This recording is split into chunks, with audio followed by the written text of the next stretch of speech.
ठाणे शहरात भटके कुत्रे आणि इतर प्राणी उचलून नेण्याच्या काही संशयास्पद घटना समोर येत असून नागरिकांमध्ये चिंतेचं वातावरण निर्माण झाले। विविध भागातून अशा प्रकारच्या तक्रारी वाढत आहेत।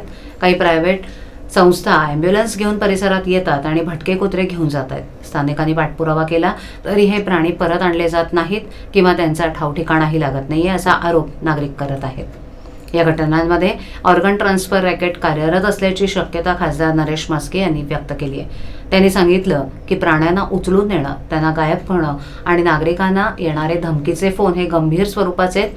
काही डॉक्टर आणि प्रायव्हेट टोळ्या यात सहभागी असण्याचाही संशय।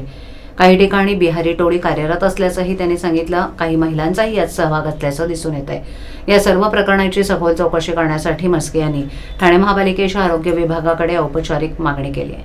त्यांनी देवनार येथील काही संशयास्पद ठिकाणांचे पत्तेही प्रशासनाला दिलेत। योग्य तपास न झाल्यास पोलिसांमध्ये तक्रार दाखल केली जाईल असा इशाराही त्यांनी दिलाय।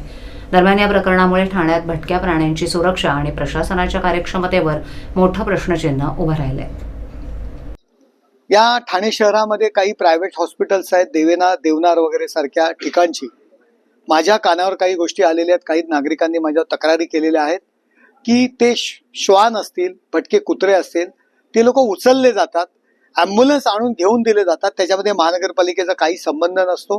काही कुत्रे जे भटके प्राणी आहेत ते जर त्या ठिकाणच्या लोकांनी जर 10-10 वेळा फोन केले तर 7-8 दिवसांनी आणले जातात किंवा आणले जात नाहीत। त्यामुळे संशयाचं वातावरण तयार केलेलं आहे। जी लोक काही बिहारी तरुण तरुणी यामध्ये आहेत आणि त्या ठिकाणी ऑर्गन ट्रान्सफर जो प्राण्यांमध्ये असतं असा एक संशय निर्माण होतोय।